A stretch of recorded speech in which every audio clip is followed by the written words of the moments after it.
Hello, I'm Chuck Dade, an at-large candidate for City Council of all New Bedford, and with your support, your watchdog for an open and transparent government.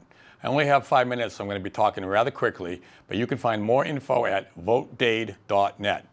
I hadn't really thought about running for public office before, but last term, people suggested that I do, and I made the attempt.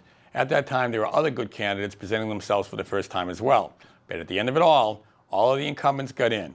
Since then, most of them voted themselves a 44% pay raise, while teachers and public safety officers were threatened with layoffs. Isn't this city overdue now for a new talent in City Hall? When I am elected, one of the first things I'll do is to propose term limits of no more than 3 consecutive terms, with a fourth or more being possible after a break. And how about that 44% raise? I'll look into readjusting it to something that makes sense. As a city councilor, foremost, I take the stance of the defender of the public rights.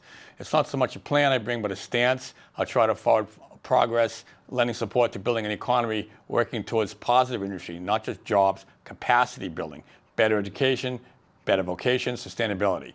To be democratic, you need open government. We need more transparency. I've seen too many instances where democratic action was run over by those that said they were providing it, but mostly benefited certain spheres of influence with feigned public process actually dissuading any effective public participation. As a vet, a defender of democracy, I think that is unacceptable. To truly be the city that lights the world, you have to first see the light. And to see the light, you have to be open to all of those that bring the light, not just the insiders with proper process being ignored. What's with the mayor's idea of charging landlords for regular inspections and holding them responsible for what the police and the courts are responsible for? It seems unconstitutional, falling somewhere under illegal search and seizure, a fishing expedition with no probable cause. Would you want somebody inspecting your home every other year while the city starts another revenue stream to pay more insiders? I'm an active citizen. I've been doing to a lot of meetings, influencing practical progress wherever I can. I was active during the Favor Mills controversy, challenged the EPA with regards to PCBs in the CAD cells in the harbor. But I'm not a politician, just an active citizen. I have no party affiliation. I assume I have more in common with most of you than where I differ. I would be a watchdog, a defender of the rights and access to all. A city council seat seems like it might be the best way right now for me to be an active citizen. With my knowledge of sustainability issues, I will take a lead in seeking to continue the decades-long effort to get PCBs out of the harbor, not into CAD cells, and ensure sustainability of the fishing industry. The South Terminal build-out and shipping PCBs away are not mutually exclusive like they'd have you believe. I'm a professional multimedia developer and a computer and network tech. I also involved with real estate, and I'm a sustainability activist.